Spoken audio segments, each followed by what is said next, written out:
राम रामेति रामेति रमे रामे मनोरमे सहस्रनाम तत्तुल्यं राम नाम वरानने सहस्रनाम तत्तुल्यं श्री राम नाम वरानने। जय श्री राम दोस्तों, ज्योतिष श्रृंखला को आगे बढ़ाते हुए मैं आज आपके लिए एक नई वीडियो लेके आया हूँ। पिछली वीडियो में हमने कुंडली के 12 भाव के बारे में पढ़ा।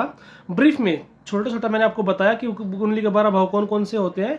एक एक वर्ड में ये बताया कि किस भाव से क्या देखते हैं। हालांकि आगे ना हम एक भाव से बहुत सारी चीज़ें देखेंगे और मैं बताया था कि सबके लिए मैं एक सेपरेट वीडियो बनाऊंगा कि बहुत लंबा हो जाएगा वीडियो, ठीक है। फिर उसके बाद मैंने ये भी बताया था कि 12 लगन की कुंडलियाँ कौन कौन सी होती हैं, ठीक है। लगन किसको बोलते हैं, एक लगन लगभग 1.5 से 2 घंटे के बीच में बदलता है, ठीक है। ये सारी चीज़ें मैंने आपको वहाँ पे बताई थी, ठीक है। आज की हम वीडियो को आगे बढ़ाएंगे, इस ज्योतिष श्रृंखला को आगे बढ़ाएंगे। तो चलिए शुरू करते हैं। आज की वीडियो में हम क्या क्या पढ़ेंगे।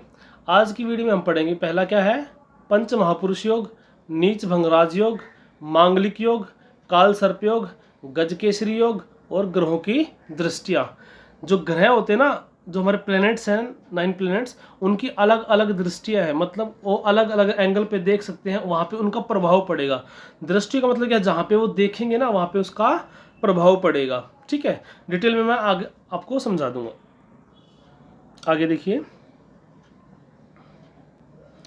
पंच महापुरुष योग में क्या होता है, सूर्य और चंद्रमा को छोड़ के, सूर्य और चंद्रमा को छोड़ के जो हमारे पास और सूर्य चंद्रमा राहु और केतु, ये 4 प्लैनेट को छोड़ के जो हमारे पास ये 5 प्लैनेट बच गए ना, मंगल बुध गुरु शुक्र और शनि। अगर ये प्लैनेट, ये जो ग्रह हैं, अगर कुंडली के केंद्र स्थान में बैठे हों और वो अपनी खुद की राशि या अपनी उच्च की राशि में हो, ठीक है, या मूल त्रिकोण राशि में हो, तो हम क्या बोलते हैं कि एक महापुरुष योग बन गया। तो मंगल के द्वारा अलग बनेगा, बुध के द्वारा अलग बनेगा। मैं फिर से बता देता हूँ एक बार, मंगल बुध गुरु शुक्र और शनि, ये 5 ग्रह अगर केंद्र स्थान में अपनी उच्च राशि या अपनी मूल त्रिकोण राशि या अपनी खुद की राशि में बैठे हों तो एक महापुरुष योग बनता है, ठीक है। इसको डिटेल में अभी मैं आपको बता देता हूँ। देखिए, मंगल के द्वारा रुचक नामक पंच महापुरुष योग बनता है। बुध के द्वारा जो महापुरुष योग बनता है उसको भद्र बोलते हैं। देवगुरु बृहस्पति द्वारा जो बनता है उसको हंस बोलते हैं। शुक्र द्वारा मालव्य योग और शनि के द्वारा शशक नामक पंच महापुरुष योग का सर्जन होता है, पंच महापुरुष योग बनता है। अब रुचक भद्र ये नाम दिया गया। अगर ये बोलेंगे भाई इसकी कुंडली में तो रुचक महापुरुष योग बन रहा है, सीधी सी बात है भाई, मंगल के द्वारा बन रहा है, तो उस नाम को आइडेंटिफाई करने के लिए टर्म दी गई है। अब आइए विस्तार से जानते हैं कि कैसे बनता है, कहाँ पे क्या होता है, उसकी विशेषता फिर क्या होती है। सबसे पहले हम पढ़ेंगे रुचक पंच महापुरुष योग। सबसे पहले हम क्या पढ़ेंगे, रुचक पंच महापुरुष योग। चलिए मैं थोड़ा सा कलर चेंज कर लेता हूँ, रेड कर लेता हूँ। तो क्या होता है कि जब किसी कुंडली में केंद्र स्थान कौन से होते हैं, हमारा केंद्र स्थान ये 1st house, 4th 7th 10th, ये मैं आपको पहले बता चुका हूँ कि केंद्र स्थान कौन से होते हैं। केंद्र स्थान होते हैं पहला चौथा, केंद्र स्थान कौन से होते हैं, पहला चौथा 7वां और 10वां। त्रिकोण स्थान कौन से होते हैं, पहला 5वां और 9वां, ठीक है। फिर मैंने आपको बताया था त्रिक स्थान कौन से होते हैं, त्रिशदाय भाव कौन से होते हैं, ठीक है, 6 8 12, ठीक है, 3 6 11, ये त्रिक स्थान और त्रिशदाय भाव होते हैं। वैसे उपचय स्थान नाम बहुत है, ठीक है, लेकिन जैसे जैसे हम आगे बढ़ेंगे, जैसे जैसे मुझे लगेगा कि जिसकी जरूरत है वो मैं आपको बताता जाऊंगा। अब हम पढ़ रहे हैं रुचक महापुरुष योग के बारे में। रुचक में क्या होता है कि अगर जो मंगल ग्रह है वो यहाँ पे या यहाँ पे या यहाँ पे या यहाँ पे अपनी उच्च राशि मंगल की कौन सी राशि है, मकर राशि। ये मैं आपको पहले बता चुका हूँ, हर ग्रह की अपनी राशि कौन सी है, मूल त्रिकोण राशि कौन सी है और उच्च की राशि कौन सी है। इनफैक्ट मैं आपको डिग्री भी बता चुका हूँ कि किस डिग्री पे कौन सा ग्रह कितना मूल त्रिकोण राशि में होता है, अपनी राशि में होता है, जहाँ पे भी थोड़ा सा सेम चीजें हैं, ठीक है। तो इसका मतलब क्या है, मंगल या तो इस घर में बैठ जाए, मंगल या तो इस घर में बैठ जाए। कैसे, मैं इसको थोड़ा सा जोर देकर समझा रहा हूँ, बाकी फिर आपको जल्दी समझ में आ जाएंगे। मंगल या तो 1st हाउस में बैठ जाए, कौन सी राशि में बैठ जाए, ये तो अपनी मेष राशि में बैठ जाए, खुद की राशि है उसकी। मूल त्रिकोण राशि भी मेष राशि है उसकी, ठीक है। या फिर क्या हो जाए, अपनी उच्च की राशि मकर राशि में बैठ जाए। तो अगर मंगल के द्वारा जो रोचक नामक महापुरुष योग है उसको अगर देखना हो तो क्या होगा, हम ये चारों हाउस देखेंगे। इन चारों हाउसों में से कहीं भी क्या हो, मेष राशि में मंगल बैठा हो या फिर मकर राशि में मंगल बैठा हो, तो हम क्या बोलेंगे कि भाई ये रोचक नामक महापुरुष योग बन गया और उसका फल उसको मिलेगा, ठीक है। लेकिन दोनों चीज़ें साथ में होनी चाहिए। ऐसा नहीं होना चाहिए कि मकर राशि यहाँ पे है और मंगल यहाँ पे बैठ गया, या मेष राशि यहाँ पे मंगल यहाँ पे बैठ गया, नहीं, वो उसी राशि में स्थापित होना चाहिए। मैं आशा करता हूँ कि वो चीज़ आपको समझ में आएगी कि अलग अलग कुंडलियाँ थी, उसमें अलग अलग ग्रह मैंने आपको बिठा के दिखाई भी थे कि कौन से भाव में कौन सा ग्रह है। हाँ, इसके बाद में एक वीडियो और लेके आऊँगा जिसमें मैं आपको ना ब्लैंक चार्ट और थोड़ी सी एक एग्जाम्पल कुंडली से सिर्फ ये देखना सिखाऊंगा कि कौन सी राशि कौन से भाव में है, कौन सा ग्रह कौन से भाव में है, और उससे हम थोड़ी सी इन्फॉर्मेशन और क्या क्या देख सकते हैं, क्या क्या रिवील कर सकते हैं, ठीक है। अब देखते हैं कि रोचक नामक महापुरुष योग में क्या बनता है। अब क्योंकि मंगल है तो मंगल के ट्रेड्स आएंगे। मंगल क्या है, एनर्जी, सेनापति है मंगल, ठीक है। हाँ, ये मैं आपको पहले बता चुका हूँ कि भाई मैं धीरे धीरे आपके लिए वीडियो लाता रहूँगा। अभी मैंने आपको ग्रहों के कारक तत्व तो नहीं पढ़ाए हैं, वो इसीलिए पढ़ाए क्योंकि जब मैं आपको अब इस एक दो लेक्चर के बाद जब ग्रहों के कारक तत्व तो पढ़ाऊंगा ना, उसके बाद जब हमारी चीज़ें सीक्वेंस आगे चलेगी तो आपको बहुत सारी चीज़ें समझ में आने लगेंगी। अभी थोड़ा सा बेसिक्स है, इसमें थोड़ा हमें टाइम लगेगा। तो क्या होता है कि जब किसी व्यक्ति के मंगल जो होता है ना, इससे महापुरुष योग बनता है, ठीक है। जब मंगल से महापुरुष योग बनता है तो क्या होता है, इस योग में जन्मने वाला व्यक्ति बड़े चेहरे वाला, बहुत साहसी, मेहनत से धन कमाने वाला, शूरवीर, शत्रुनाशक, बलवान, गर्वीला, प्रसिद्ध गुणों वाला, सेनापति, विजेता होता है। राजनीति में इसे सफलता प्राप्त होती है। मैंने जल्दी पढ़ दिया, क्यों पढ़ दिया भाई, सारे मंगल के गुण है। मंगल क्या बताया मैंने, राजतंत्र में अगर हम संज्ञा देंगे, सूर्य राजा है तो मंगल सेनापति है। सेनापति क्या करेगा, हार्ड वर्किंग, कर्मठ होगा। कर्मठ होगा तो क्या होगा, मेहनत से ही पैसा कमाएगा, ठीक है। और क्या होगा, शत्रुनाशक, भाई सेनापति तो क्या काम क्या है, शत्रु का नाश करना ही है। बलवान होगा तभी तो शत्रु का नाश करेगा। शूरवीर होगा, ठीक है। गर्वीला, भाई प्राउड रहेगा ना, मैंने इतने युद्ध जीते, मैंने ये किया, वो चीज़ की, उसका फल मिलेगा। हाँ, मैं एक चीज़ आपको यहाँ पे बता देना चाहता हूँ, ऐसा नहीं कि सिर्फ जिसकी कुंडली हमने देखा, अरे ठीक है, हमने आचार्य जी के 4-5 लेक्चर सुन लिए, ठीक है, गुरुदेव के 4-5 लेक्चर सुन लिए, अब देखा मंगल महापुरुष होगा, नहीं यार, या तो बिल्कुल अपोजिट नेचर इस बंदे का। भाई this is one of the combination. जब हम कोई भी प्रिडिक्शन करेंगे, हम पूरे चार्ट को देखेंगे, कहाँ पे किस राशि में कौन सा ग्रह बैठा, किस किस ग्रह की दृष्टि पड़ रही है, कौन से भाव में बैठा है, ठीक है, उस राशि का राशि स्वामी कहाँ पे गया है, कौन से नक्षत्र में गया, बहुत सारी चीज़ें हम देखेंगे, ठीक है। मैं ज़्यादा डिटेल में नहीं जा रहा, इसके लिए मैं एक अलग से वीडियो बनाऊंगा कि हम प्रिडिक्शन करते कैसे, उसमें मैं आपको बेसिक्स बताऊंगा।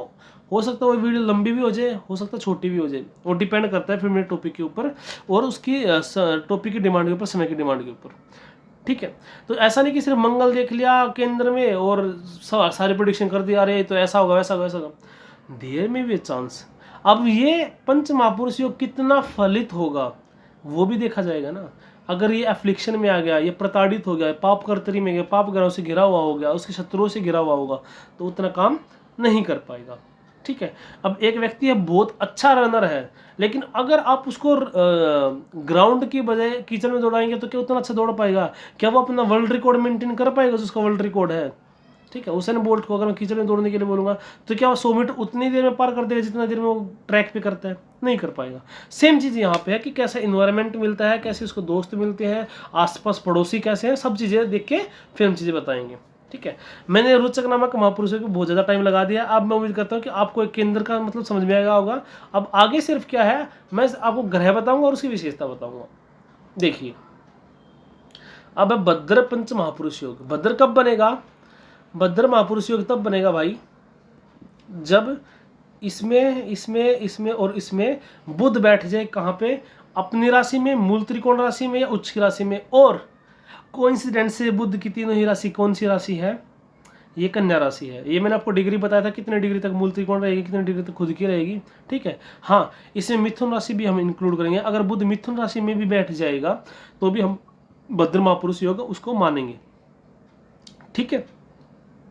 पिछले मैंने जब मंगल का बताया था आपको रोचक महापुरुष योग, तो उसमें मैंने बहुत डिटेल में आपको बता दिया है। तो बस वही चीज़ है, मूल त्रिकोण से सब कुछ है। तो बुध में क्या होगा, इस में लेने वाला मनुष्य सिंह के समान पराक्रमी होगा, शत्रुओं का नाश करने में सक्षम होगा और निरंतर आगे बढ़ने की चाहत के कारण ऐसे जातक प्रबल महत्वाकांक्षी होते हैं। देखिए बुध जो है वो राजकुमार है, ठीक है, बुध जो है वो राजकुमार है और ये अच्छे राजकुमार के अंदर, अब क्योंकि मैं बुध की अच्छी स्थिति की बात कर रहा हूँ, अपनी राशि या उच्च की राशि मूल त्रिकोण राशि, इसमें क्या होगा, कोई भी ग्रह बहुत ज़्यादा कंफर्टेबल होता है, अच्छे शुभ फल देने की कोशिश करता है। तो एक अच्छा राजकुमार क्या होगा, अच्छा राजकुमार को पराक्रमी होना ही चाहिए, क्योंकि उसको आगे जाके क्या बनना है, राजा बनना है, शत्रुओं का नाश करने में सक्षम होना चाहिए। क्यों, तभी तो राज्य को बचा पाएगा वो। और आगे क्या है, निरंतर सीखेगा। बुध क्या है, राजकुमार है, ठीक है, एक बालक भी है बुध, ठीक है। तो बालक क्या, जब तक, हालांकि learning is a life long process, लेकिन जब बालक के अंदर क्या क्यूरियोसिटी बहुत ज़्यादा होती है। तो बुध राजकुमार है, बालक है, तो क्या है, उसके अंदर सीखने की बहुत ज़्यादा इच्छा होती है और जो जितना ज़्यादा सीखेगा वो उतना ज़्यादा ग्रो करेगा। आगे देखिए, आगे है हमारे पास हंस महापुरुष योग। अब देखिए जो महापुरुष योग जिस ग्रह की वजह से बन रहा है ना, उसके अनुसार उसको फल मिल रहा है।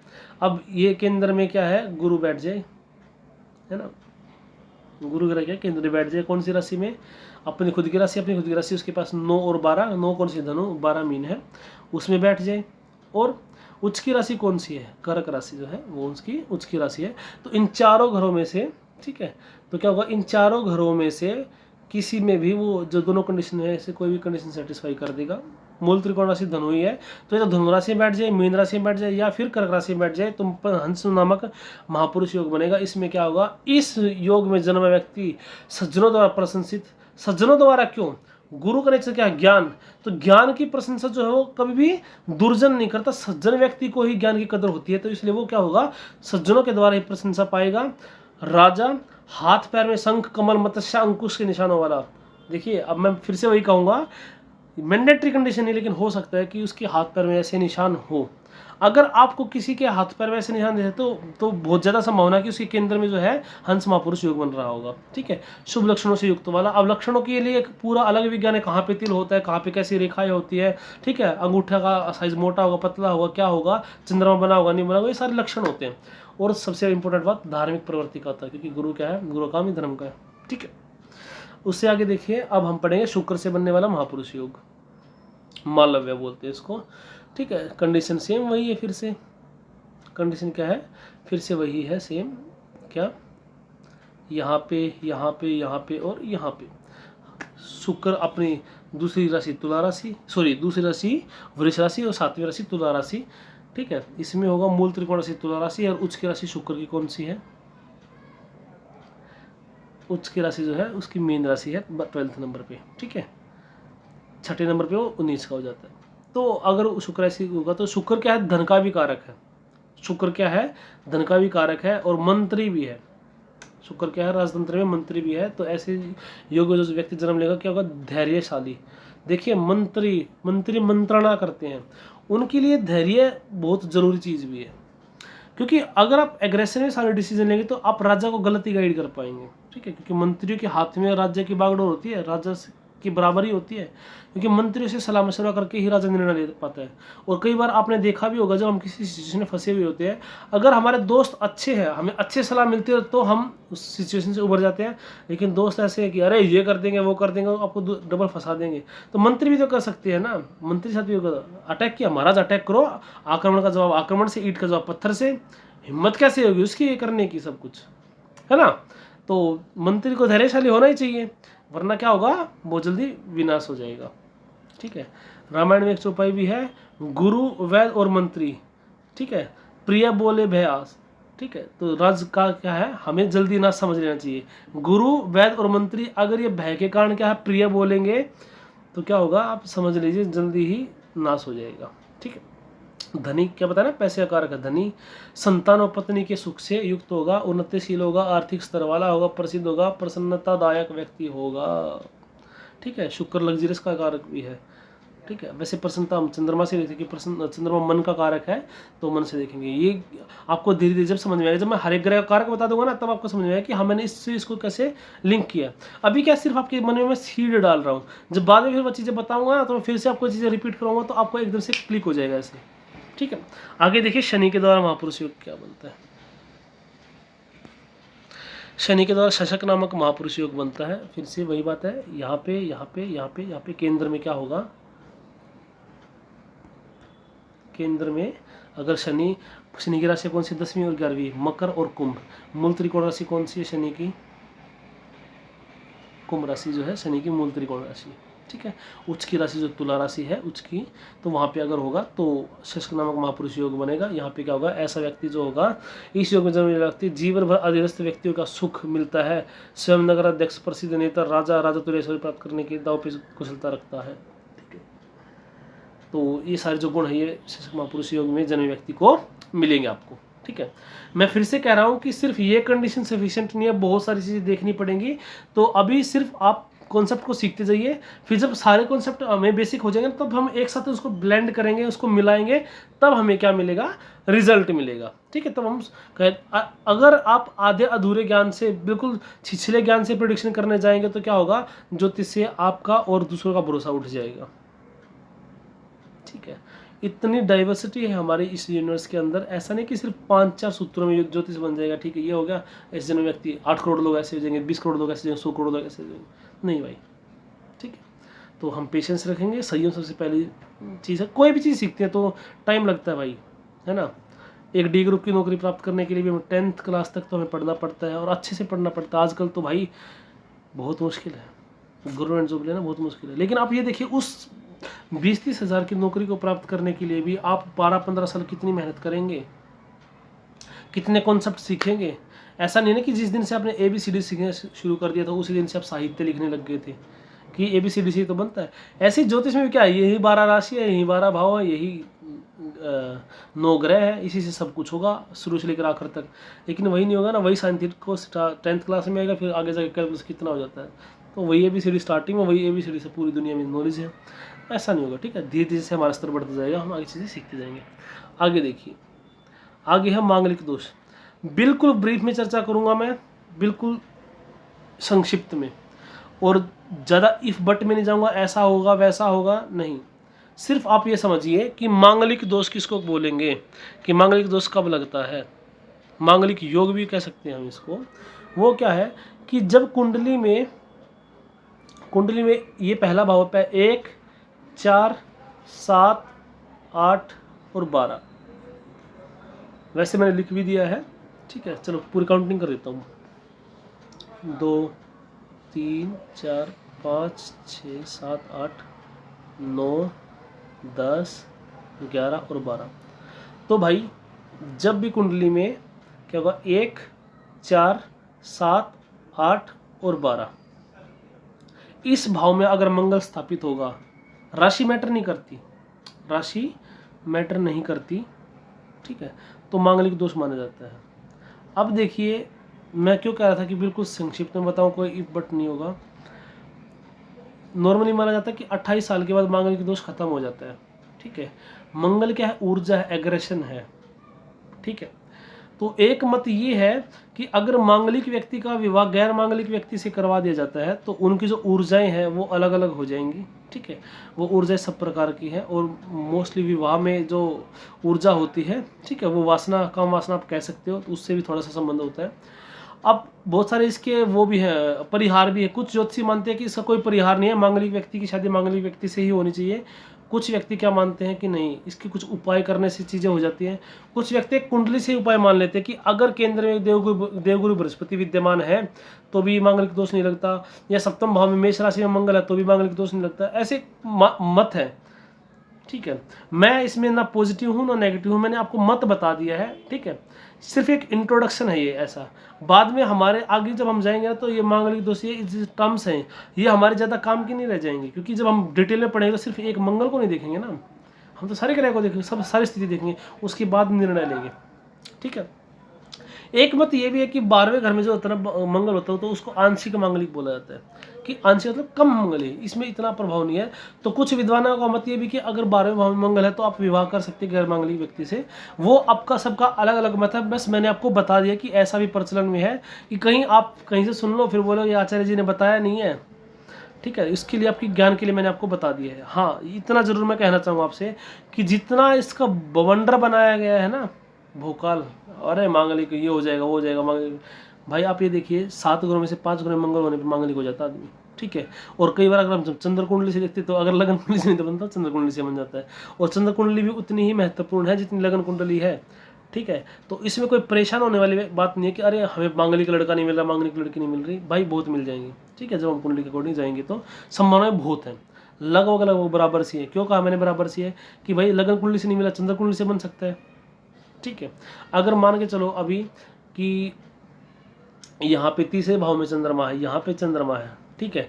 तो अब इसे देखिए, ये पहला भाव, दूसरा, तीसरा, चौथा, 5वां, 6वां, 7वां, 8वां, 9वां, 10वां, ठीक है। यहाँ से नहीं बना पर लगन से बन रहा है। अब रिवर्स केस लेके चलते हैं कि लगन से नहीं बन रहा पर चंद्र कुंडली से बन जाए, ठीक है। तो कुछ भी हो सकता है अगर हम, हाँ ठीक है, अब थोड़ा सा आपको समझ में आएगा। तो बस मैं अंत में यही कहना चाहूँगा मांगलिक दोष के बारे में कि इतना बड़ा भी कोई ये चीज़ नहीं है जितना डराया जाता है। और जो मेरा पर्सनली मानना ये है कि जो उपाय किए जाते हैं कि कुछ भी करते हैं, अब जिसका जो मन आता है वो करते हैं, कोई शास्त्रों में वर्णित होता नहीं ज़्यादा, इससे विवाह करवा देंगे, ये करवा देंगे, वो करवा देंगे, फलाना कर देंगे, ठीक है। मैं ज़्यादा इन चीज़ों के सपोर्ट में नहीं हूँ। जो कुंडली में योग है उस योग से हम चीज़ें आगे देखेंगे और चीज़ें क्या होगा। ये बात मैं आपको बहुत बार पहले बता चुका हूँ कि कुंडली में बहुत सारे योग बनते हैं, फिर बाद में ये देखा था कि वो योग एक दूसरे को सपोर्ट कर रहे हैं या अपोज कर रहे हैं। अब मान के चलो 50 आदमियों से आपका लेन देन है, तो हमें ये तो पता चलेगा कि लेन देन है, ठीक है। अब आप कैसे व्यक्ति हैं, अमीर आदमी है, गरीब आदमी, कैसे पता चलेगा? बहुत सारे 50 में से अगर मान लिया 40 आदमी ने आपसे ले ही रखा है पैसा, और ये भी डिपेंड कर रहा है कितना कितना ले रखा है। मान लिया 40 आदमी ने आपसे 1000 रुपये ले रखा है, 10 आदमी से आपने लाख लाख रुपये उठा रखा है, ठीक है। तो जब 50 आदमी कंक्लूजन निकालेंगे, आप 50 आदमी से ये कंक्लूजन निकलेगा भाई कि 45 आदमी ने आपसे 10-10 लाख रुपये ले रखे हैं, और 5 आदमियों से आपने भी 2-2, 4-4 लाख रुपये ले रखे जब आपको जरूरत पड़ी थी। तो कहने का मतलब क्या हो जाएगा, फिर आप अमीर आदमी हैं, ठीक है। तो सारा कलेक्टिव रिजल्ट देखेंगे हम 9 प्लैनेट्स 12 राशि, इन सब चीज़ों का। राशि स्वामी कहाँ गए, ये वो। आगे देखिए, काल सर्प दोष, भाई क्या भयंकर चीज़ है काल सर्प दोष। सांप आ जाएगा डसने, है ना। इसलिए मैं सांप का फोटो भी लेके आया हूँ इसके अंदर, ठीक है। काल का मतलब क्या होता है ना। अकाल मृत्यु वो मरे जो काल काम करे चंडाल का। फिर से दोहराता हूँ, अकाल मृत्यु वो मरे जो काम करे चंडाल का, काल भी उसका क्या करे जो भक्त है महाकाल का, ठीक है।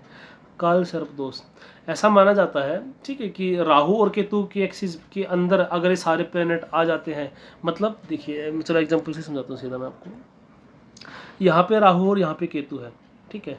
राहु और केतु के एक तरफ या तो इस तरफ सारे प्लेनेट आ जाए या नीचे की तरफ सारे प्लेनेट आ जाए, तो क्या हो जाएगा, उसको हम बोलते हैं काल सर्प दोष है। और राहु 12 भाव में मूव कर सकता है, आपको पता है। तो जिस भाव में राहु और केतु होते हैं उसके अनुसार उसके 12 टाइप के काल सर्प दोष है। उनकी मैं ये अनंत नाम का महापुरुष काल सर्प दोष है, वासुकी नाम का महापुरुष वासुकी नाम का काल सर्प दोष है। तो ये मैं सब डिटेल में लेके नहीं आया, क्योंकि जो बेसिक चीज़ मैं बताना चाहता हूँ आपको ये है कि राहु और केतु के अंदर, ठीक है, इसकी जो एक्सिस के अंदर सारे प्लैनेट आ जाते हैं तो हम क्या बोलते हैं, काल सर्प दोष बोलते हैं। कई बार क्या होता है, कोई प्लैनेट राहु और केतु के साथ ही बैठा होता है, तो अगर वहां पे हमें देखना है काल सर्प दोष है नहीं, तो हम डिग्री देखेंगे। अगर वो प्लैनेट राहु से आगे निकल चुका है तो फिर काल सर्प दोष नहीं लगेगा।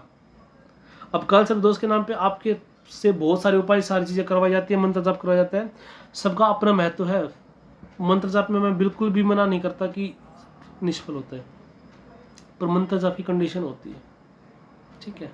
आप किसी को थैंक यू बोलते हो तो ऐसे ना चल रहा है थैंक यू, ठीक है, तो वो थैंक यू काम नहीं करता। जब आप दिल से एक स्माइली फेस के साथ थैंक यू, ठीक है, thank you for helping me, ऐसे बोलेंगे, एक चल ठीक है थैंक यू, उसका फल नहीं मिलेगा। तो मंत्र जाप की कंडीशन है। तो आप बेवजह की अंधविश्वासों में, पाखंडों में ना पड़े। काल सर्प दोष है, वैसे जो है ना दोष, ठीक है, दोष हर चीज में है भाई, ठीक है, दोष हर चीज़ में है। आप बस में जाते हो वो भी दोष है, किराया देना पड़ता है, तो वो दोष नहीं है बस का, आपकी हेल्प भी है। तो एक्चुअली जो कर्म है हमारे, कुंडली उनका रिफ्लेक्शन है, कुंडली हम ही है, हमारे जो कर्म है उसका रिफ्लेक्शन कुंडली है, कि हमने क्या कर्म करके आए हैं, कैसे कर्म भोगेंगे, क्या योग बनेंगे, उसका है। ठीक है, तो 12 प्रकार के काल सर्प दोष होते हैं, लेकिन इसमें क्या ज़्यादा घबराने वाली बात नहीं है कि ऐसा हो जाएगा वैसा हो जाएगा। हाँ, अगर कुछ हो भी जाएगा तो जो बेवजह के उपायों से कुछ नहीं होगा, फिर जो होना होगा वो होके रहेगा। तो इससे मैं तो इसमें आपको यही सलाह देना चाहूँगा कि मंत्र जाप आप जरूर करिए, शिव जी के मंदिर में आप बिल्कुल जाइए। ठीक है, वो कई स्तरों पे चीज़ें हो रही है। कई बार ऐसा नहीं होगा कि काल सर्प दोष है, नौकरी नहीं लग रही, शिव जी के मंदिर में गए आपको नौकरी लग गई। लग सकती है, लेकिन कैसे? कई चीज़ें होती हैं हमारे पास। आज आपका मूड ख़राब है, ठीक है, और आपको स्पीच देने जाना है या किसी से इंटरेक्शन करना है, तो क्या होगा, स्पीच की अच्छा होने की संभावनाएं बहुत कम हो जाएगी, उस काम की इफेक्टिवनेस कम हो जाएगी। आपको कोई डील लॉक करनी है, ठीक है, आप ऐसे डिपार्टमेंट में, सेल्स में, वहीं अगर आपका मन शांत हो जाए किसी तरीके से, तो संभावनाएं बढ़ जाएंगी। तो इसी तरीके से काम करता है। हालांकि अब इसमें भी अलग अलग विद्वानों का अलग अलग मत है। कोई कहता है कि कर्म के लेखे को नहीं काट सकते, ठीक है, कोई कहते हैं कि हाँ नहीं, अगर भगवान चाहे तो सब कुछ कर सकता है, फिर कहते हैं कि भगवान भी कर्म के बंधन में है, इतनी सब कुछ चीज़ें। ठीक है, तो ये एक डिबेट का विषय भी कह सकते हैं हम। अलग अलग मनुष्यों के अलग अलग मत हैं। ठीक है, हम ये भी बोलते हैं कि होइए सोई जो राम रचि राखा, को करी तर्क बढ़ावे शाखा। तो दुर्योधन भी बोल देता कि अरे मेरी क्या गलती है, मेरे अंदर जो देवता बैठे हैं, भगवान मेरे से करवा रहा है, मैं थोड़ी ना पापी हूँ। ठीक है, लेकिन जीव को कर्म करने का अधिकार है, फिर फल भगवान देंगे भाई, फल हमारी प्रकृति की व्यवस्था देगी। ठीक है, तो काल सर्प दोष के बारे में मैं इतना ही कहूँगा आपको कि ऐसे कैसे बनता है, राहु केतु के एक्सिस में बनता है। और राहु केतु का आपको पता ही होगा, ठीक है, एक क्या सांप का सर है, एक क्या है पूरा उसका धड़ है। ठीक है, इसके अंदर आ जाता है, इसलिए इसको काल सर्प बोल जाता है। वैसे काल समय के बोलते हैं, और काल के गालों में सब समा जाते हैं। ठीक है, तो इसके लिए बस मैं इतना ही सलाह दूंगा कि ज़्यादा आडंबरों में ना पड़े, ज़्यादा इससे ये डरने की जरूरत नहीं कि ये हो जाएगा वो हो जाएगा। क्या पता कितने व्यक्ति की कुंडली में काल सर्प दोष, अनंत व्यक्ति। ठीक है, ऐसा नहीं है, बहुत बार ऐसा कंडीशन बनता है। अगर जब आपको कैलकुलेशन, अभी क्या है ना कि फोन में सॉफ्टवेयर आ गया, इसके कारण हम गणित ज्योतिष नहीं पढ़ते हैं। ठीक है, अभी जब मैंने ये कुंडली ली है, तो यहाँ पे क्या है, जो जुपिटर है, ये यहाँ पे चलो देखो, ये जुपिटर है, ये 1 साल यहाँ पे रहेगा। सैटर्न का पे ये 2.5 साल इसी राशि में रहेगा।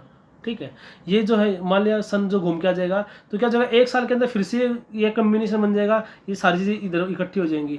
और कितने व्यक्ति जन्म लेंगे उस टाइम पे, तो ऐसा भी नहीं कि ये हो जाएगा वो हो जाएगा।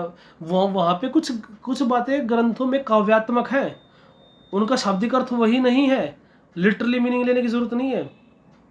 जैसे एक लड़का कहता है मैं तेरे लिए चांद तारे तोड़ के ले आऊंगा, तो इसका तो वो नहीं कि चांद तारे तोड़ के ही ले आएगा वो। ठीक है, बस कहने का प्रयास उसका ये कि मैं तुम्हारे लिए कुछ भी कर सकता हूँ जो उसके बस की बात है, या बस के बाहर जाने की भी कोशिश कर सकता हूँ, लेकिन ये नहीं कि तोड़ के ही ले आएगा वो। ठीक है, तो ऐसी काव्यात्मक चीजें हैं, ज्यादा इसमें डरने की आवश्यकता नहीं है।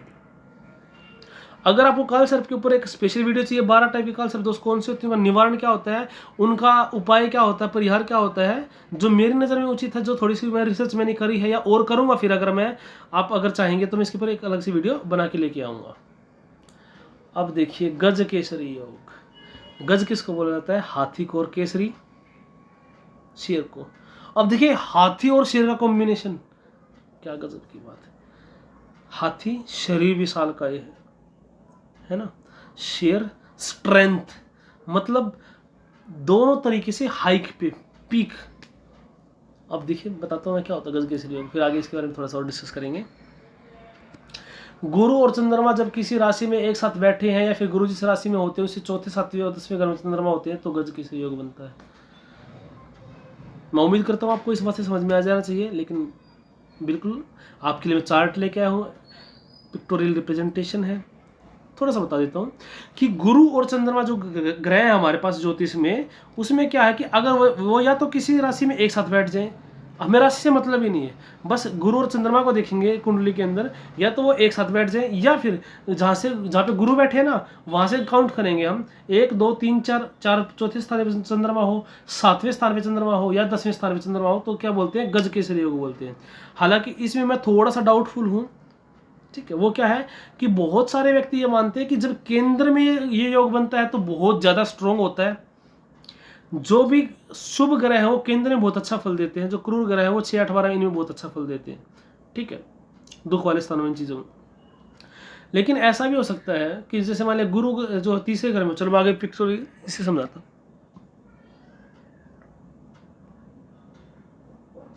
देखिए, मान के चलिए यहाँ पे चंद्रमा है और यहीं पे गुरु है, चलो बड़े वाला चंद्रमा, छोटे वाला गुरु, ऐसा नहीं है। Jupiter is a heavy planet, तो जुपिटर बड़ा है, चंद्रमा छोटा है, very much smaller as compare to Jupiter. तो मैं चलो ये ले लेता हूँ, ये जुपिटर है, ये मून है, या तो साथ में बैठे हैं, या फिर क्या है, जुपिटर यहाँ पे बैठे हैं और मून जो है वो, चलो मून को मैं वाइट कलर लेता हूँ भाई, दिखेगा मून का, या तो चंद्रमा यहाँ बैठे हैं, या यहाँ बैठे हैं, या यहाँ बैठे हैं। तो क्या है, जुपिटर से ये चौथे भाव में पड़ गया, 1, 2, 3, 4। अच्छा, जब भी हम काउंट करेंगे ना तो जहाँ उस भाव को भी इंक्लूड करना है। जैसे जनरली क्या होगा, मैं 2 में 3 ऐड करता हूँ तो क्या कहूँगा, 5 आ जाएगा, ठीक है। तो मैं कैसे काउंट करूँगा, 2 के बाद कहूँगा 3, 4, 5। लेकिन अगर मैं दूसरे भाव से 3 भाव आगे जाऊँगा तो मैं 5वें भाव में नहीं पहुँचूंगा, मैं चौथे भाव में पहुँचूंगा, उसमें मैं सेकंड को इंक्लूड करूँगा, सेकंड, थर्ड, फोर्थ। तो ऐसे ही जुपिटर यहाँ पे बैठा है, जुपिटर यहाँ पे बैठा है, तो इस चीज़ में काउंट करूँगा तो 1, 2, 3, 4 इसको मुझे इंक्लूड करना है। मैं कई सारी वीडियो बता चुका हूँ, लेकिन ये हमें सीखना ही पड़ेगा, इसकी हमें आदत डालनी ही पड़ेगी। बाद में तो एक दृष्टि में दिख जाएगा कि नहीं, अरे ये केंद्र में बैठे तो ये इससे चौथा, ये इससे चौथा, ये इससे चौथा, इससे चौथा, यहाँ से ये चौथा है, 7वां 10वां, यहाँ से ये चौथा, ये 7वां, ये 10वां। ये आपको बिल्कुल टिप्स में होना चाहिए। मैं एक वीडियो स्पेशली बनाऊंगा इसके लिए, आपकी प्रैक्टिस के लिए, कि जल्दी जल्दी हम चीज़ें देखेंगे कौन सा भाव किससे कितनी दूरी पे है, ठीक है। जैसे मुझे पता कि ये छठा भाव है, जैसे 7वां भाव क्या पड़ेगा, ये पड़ेगा, काउंट करके देखेंगे तो 1, 2, 3, 4, 5, 6 और 7, ठीक है। ये चीज़ होनी चाहिए, प्रैक्टिस करूँगा, don't you need not to be worry, आपको चिंता करने की कोई ज़रूरत नहीं है। तो क्या हो जाएगा, या तो साथ में बैठ जाए, या तो क्या हो जाए, ये दोनों साथ में बैठ जाए, या फिर चौथे, एक से दूसरे चौथे, 7वें और 10वें। अब मैं यहाँ पे भाव की बात नहीं कर रहा, मैं जुपिटर की प्लेसमेंट की बात कर रहा हूँ, कि जुपिटर की प्लेसमेंट से, किसकी प्लेसमेंट से, जुपिटर या गुरु ग्रह की प्लेसमेंट से, गुरु ग्रह की प्लेसमेंट से चौथा चंद्रमा जो उसी के साथ बैठ जाए, चौथे, 7वें, 10वें बैठ जाए, तो गजकेसरी योग बनता है। अब देखिए, शास्त्र में ऐसा वर्णित है कि ऐसा जातक समृद्धिशाली, पराक्रमी, राजा महाराजा के समान ऐश्वर्यशाली, संतान से युक्त, अच्छी पत्नी से युक्त, सुंदर पत्नी से युक्त, रत्नों से युक्त, बहुत सारी चीज़ें इसमें कही गई है, ऐसा होगा, ठीक है। मैं फिर से वही कहना चाहूँगा, कुछ फल इसका जरूर दिखेगा, जिससे कि भी कुंडली वह फल जरूर मिलेगा, लेकिन कितना मिलेगा, क्या सब राजा ही बन जाएंगे गजकेसरी योग वाले, नहीं, और भी योग देखे जाएंगे इसमें। मैं बार बार आपको चीज़ कह रहा हूँ कि बहुत सारी चीज़ें देखी जाएंगी, तब हम अंतिम कंक्लूजन में पहुंचेंगे।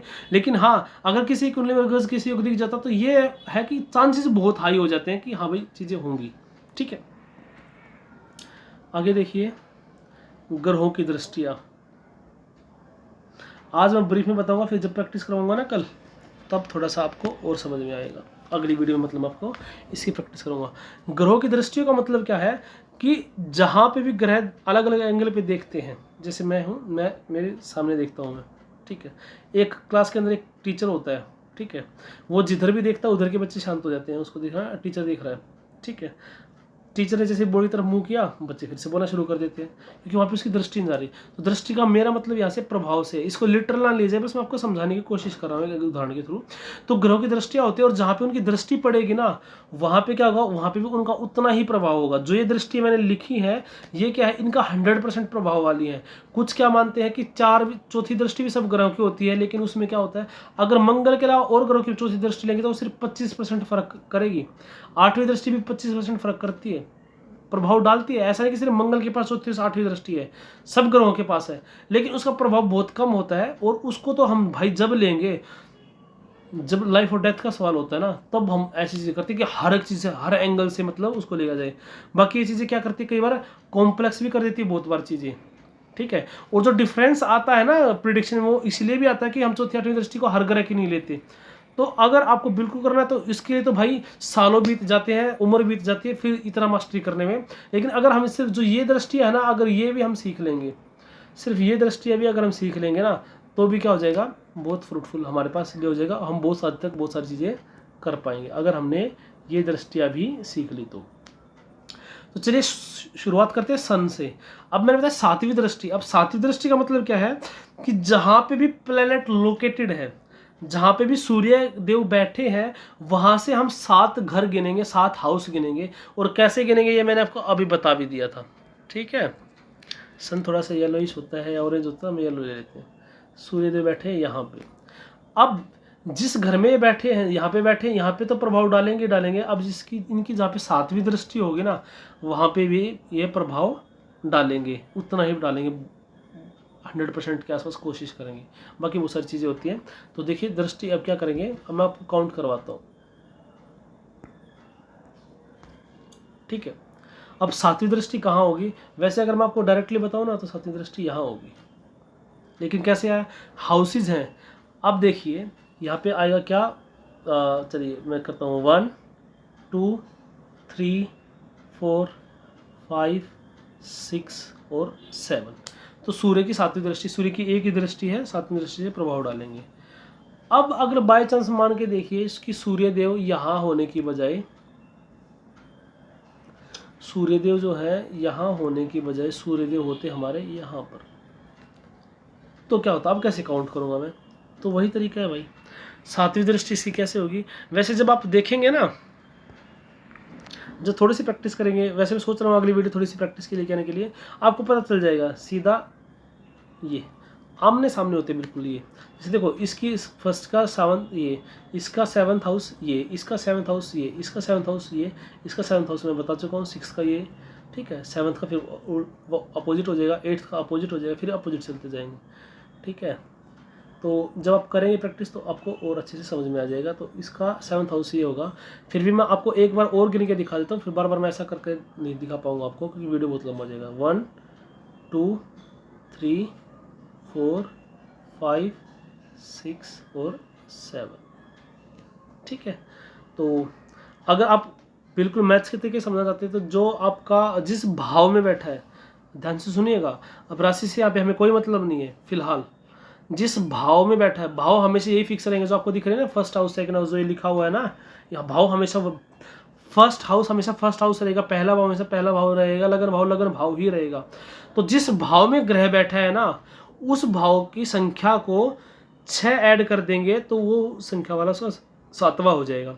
या जिस भी दृष्टि की हम बात करूंगा ना, उसमें से एक घटा के जोड़ दीजिए, क्योंकि जो आपका नॉर्मल जो माइंड सेट है ना, जैसे मैंने बताया ना आपको कि अगर 2 में 3 जोड़ना हो सीधा आपका आंसर आएगा 5, लेकिन अगर दूसरे भाव से 3 घर आगे हमें जाना होगा तो 5 नहीं 4 आएगा, इसलिए आप एक घटा लीजिए, ठीक है। या सीधा एक काम कर लीजिए, पहले जिस भाव में ग्रह बैठा है ना, उस भाव में सीधा जो दृष्टि है वो जोड़ लीजिए, बाद में एक घटा दीजिएगा। जैसे 5वें घर में ग्रह बैठा था तो सूर्य बैठा है, सूर्य की दृष्टि क्या है 7, सिर्फ 7 दृष्टि, 7 और 5 12, एक घटा दिया 11, तो ये क्या हो जाएगा, इनका 7वीं दृष्टि हो जाएगी, ठीक है। ऐसे से सूर्यदेव का बताया मैंने, सेम क्या है हमारा चंद्रदेव का है, ठीक है। तो मैं इसको अब ज़्यादा एक्सप्लेन नहीं कर रहा। चंद्रदेव जहाँ पे बैठेंगे, मान के चलो चंद्रदेव क्या है यहाँ पे बैठे हैं, तो यहाँ से 7वीं दृष्टि उनकी, सॉरी यहाँ से भी 7वीं दृष्टि यहाँ पे पड़ जाएगी। तो जिस घर में बैठा है उसके बिल्कुल अपोजिट सामने वाले घर में क्या हो जाएगी, उनकी दृष्टियाँ होंगी। आगे देखिए मंगल ग्रह, सेम एग्जाम्पल ले लेते हैं। मंगल ग्रह जो है, रेड लेते हैं, मंगल थोड़ा सा एग्रेसिव है, मंगल यहीं पे लेता हूँ एग्जाम्पल। मान के चलिए मंगल देव यहाँ पे बैठे हैं। अब मंगल के पास 3 दृष्टियाँ जो 100% काम करती हैं, वो क्या है 4th 7th और 8th। वो कौन से है 4th 7th और 8th। अब देखिए हम ना एक बार काउंट करते हैं यहाँ से कि कौन सी लोकेशन पे कौन सी चीज़ है। हम ना यहाँ से काउंट करते हैं 1 2 3 4 5 6 7 8। इससे आगे जाने की ज़रूरत नहीं है क्योंकि 8 तक इसकी दृष्टियाँ हैं, ठीक है। तो अब मंगल ग्रह की कौन कौन सी दृष्टियाँ होंगी, पहले तो कौन सी दृष्टि बताई है यहाँ पे 4th, तो 4th होगी यहाँ से मंगल ग्रह इसको देखेंगे, फिर 7th मंगल ग्रह इसको भी देखेंगे और 8th मंगल ग्रह इसको भी देखेंगे। अब देखिए जो मैं आपको कह रहा था ना कि दृष्टियाँ होंगी, कौन सा ग्रह किसको देख रहा है। अगर मान के चलो कोई महापुरुष योग बन रहा है, केंद्र में मंगल बैठे हैं, लेकिन पता चला शनि की दृष्टि पड़ रही है, डायरेक्ट साथ में शनि नहीं बैठे तो, लेकिन तीसरी 7वीं 10वीं दृष्टि से शनि देख रहे हैं, तो वो चीज़ें हैं। तो ये दृष्टियाँ हम कभी भी नेग्लेक्ट नहीं कर सकते, ये तो हमें देखनी ही देखनी है। कैसे देखेंगे चौथी दृष्टि कहाँ पे? तो मैंने आपको तरीका बता दिया, जिस घर में मंगल देव बैठे हैं, जिस हाउस में, जिस भाव में बैठे हैं, घर बोल दे, भाव बोल दे, हाउस बोल दे, ठीक है, उसका एक ही मतलब है, ठीक है। वहाँ से हम काउंटिंग स्टार्ट करेंगे, तो चौथा काउंट करेंगे, 7वां और 8वां। ये भी क्या है, जब थोड़ी दिन प्रैक्टिस हो जाएगी तो सीधा आपको पता चल जाएगा, अरे 3rd हाउस में चौथी दृष्टि 7वें हाउस में चलेगी, 7वीं दृष्टि 9वें हाउस में चलेगी और 8वीं दृष्टि 10वें हाउस में चलेगी, ऐसे, ठीक है। उम्मीद करता हूँ आपको समझ में आया होगा। जो बुध देव है उनकी भी 7वीं दृष्टि है सिर्फ, ठीक है। गुरु की भी क्या है, 5, 7, 9 3 दृष्टियाँ हैं। देखिए ये गुरु, मंगल और शनि, इनके पास स्पेशल दृष्टि प्राप्त है इनको, बाकी सबके पास 7वीं दृष्टि सबके पास है। आपको याद करने का तरीका है, 7वीं दृष्टि सबके पास है, मंगल, गुरु और शनि इनके पास 2-2 स्पेशल दृष्टियाँ और है। मंगल की मैं आपको एक्सप्लेन कर चुका हूँ। अब देखिए आप गुरुदेव बृहस्पति, चलो यहाँ पे बैठे मान के चलो, गुरुदेव बृहस्पति बैठे यहाँ पे, तो इनकी 7वीं दृष्टि क्या हो जाएगी, इनकी 7वीं दृष्टि डायरेक्ट इनके अपोजिट हाउस पे। देखो 3rd का अपोजिट 9 और 9 का अपोजिट 3 है। तीसरे से गिनना शुरू करेंगे, 7वें नंबर पे 9वां घर आएगा और 9वें से गिनना शुरू करेंगे एंटी क्लॉकवाइज। अच्छा, हम हमेशा काउंटिंग जो है एंटी क्लॉकवाइज करेंगे, क्लॉकवाइज कभी नहीं करेंगे, ठीक है। तो एंटी क्लॉकवाइज डायरेक्शन जब 9 से काउंट करेंगे ना, तो 7th हाउस पर पड़ेगा 3rd। ये आपको कभी करके दिखा देता हूँ। 1 2 3 4 5 6 और 7, ठीक है। आगे लिख देता हूँ 8 9 10 11 12। अब देखिए कलर चेंज करते ताकि थोड़ा आपको और अच्छे से समझ में आ जाए। 7वीं दृष्टि तो सीधी तीसरे घर पे चलेगी, 7वीं दृष्टि सीधी तीसरे घर पे चलेगी। और कौन सी दृष्टि है, 5वीं है। तो गुरुदेव बृहस्पति यहाँ से बैठ के लगन को भी देखेंगे, पहले घर को भी देख सकते हैं 5वीं दृष्टि से, और 9वीं दृष्टि से पंचम घर को भी देख सकते हैं। तो ये दृष्टि बहुत ज़्यादा महत्वपूर्ण है और फल में पूरा अंतर लेके आ सकती हैं, ठीक है। ये तो ऐसे ही मान के चल सकते हैं हम कि उस ग्रह की ऊर्जा उस भाव के अंदर उतनी विद्यमान जिस घर में वो ग्रह बैठा है। बाकी आगे क्या डिफरेंस आएगा वो हम चीज़ें आगे डिस्कस करेंगे, ठीक है। ये थी गुरुदेव बृहस्पति की। अब यहीं से हम क्या करते हैं, शनिदेव की दृष्टियाँ और समझ लेते हैं भाई। शनिदेव की दृष्टि क्या है, 3rd 7th और 10th है। तो यहाँ से 3rd हाउस क्या है, ये है। तो यहाँ से इस शनिदेव इसको देखेंगे यहाँ पे बैठ के, 7th हाउस से यहाँ पे देखेंगे और 10th को यहाँ पे देखेंगे। अब ऐसा नहीं कि यहीं पे बैठ के देखेंगे तो अलग हो जाएगा।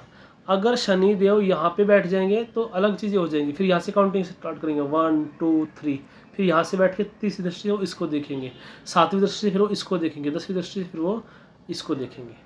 अच्छा, हमारे पास 2 ग्रह और रह गए, राहु और केतु। तो राहु और केतु की जो दृष्टियाँ होती हैं वो देवगुरु बृहस्पति की जैसी ही होती हैं, ठीक है, 5 7 और 9। तो जो अभी मैंने राहु और केतु के लिए बताना है वो गुरु के लिए मैं आपको बता चुका हूँ। तो जो गुरु ग्रह के अंदर होगा वही राहु के अंदर होगा, तो आप सेम उसको वैसे ही लेके चलेंगे, ठीक है। उम्मीद करता हूँ आपको ग्रहों की दृष्टियाँ समझ में आई होंगी। मैंने आपको बहुत सरल भाषा में समझाने की कोशिश की है, ठीक है। तो मैं चाहता हूँ कि आप जो पिछले पार्ट है उनको भी क्रम से रिवाइज करें ताकि पुरानी चीज़ें आप भूल ना जाए, क्योंकि जब पार्ट सीक्वेंस हो जाए आपको सारी चीज़ें याद रहेंगी, तब आपको आगे चीज़ें समझ में आएंगी। जो कॉन्सेप्ट मैंने पहले सिखाया उनका मैंने यूज़ किया। जैसे भाव मैंने पिछली बार में बताया था कि कौन सा भाव कौन से नंबर पे है, कैसे देखते हैं, तो उसका यूज़ मुझे अब यहाँ पे करना पड़ा। आगे जाके मैं दृष्टि बार बार ये नहीं समझा पाऊंगा किसमें क्या है, सीधा ये करूँगा 7वीं दृष्टि से देख रहा है, तीसरी दृष्टि से देख रहा है। कई बार जब जरूरत महसूस होगी तो मैं काउंटिंग करके दिखाऊंगा आपको, लेकिन थोड़ा सा हमें पता भी होना चाहिए, क्योंकि हर बार फिर हम बेसिक से नहीं चल सकते ना, कि हम पढ़ रहे हैं MA की किताब इंग्लिश की और मैं ABCD बार बार नहीं कहूँगा ना, देखो A ऐसे लिखा जाता है, B ऐसे लिखा जाता है, ठीक है। तो उम्मीद करता हूँ आपको ये वीडियो पसंद आया होगा। आप यहाँ तक इस वीडियो को देख रहे हैं तो आपको जरूर इसमें आनंद भी आया होगा। चलिए हम इस ज्योतिष श्रृंखला को ऐसे ही आगे बढ़ाएंगे, आगे लाते रहेंगे। ज्योतिष रूपी जो गंगा है उसको जो बह रही है, ठीक है, ज्योतिष ज्ञान रूपी जो गंगा बह रही है उसमें एक नए कलश को लेकर मैं आपके सामने फिर से उपस्थित होऊंगा। तब तक आप सबको जय श्री राम।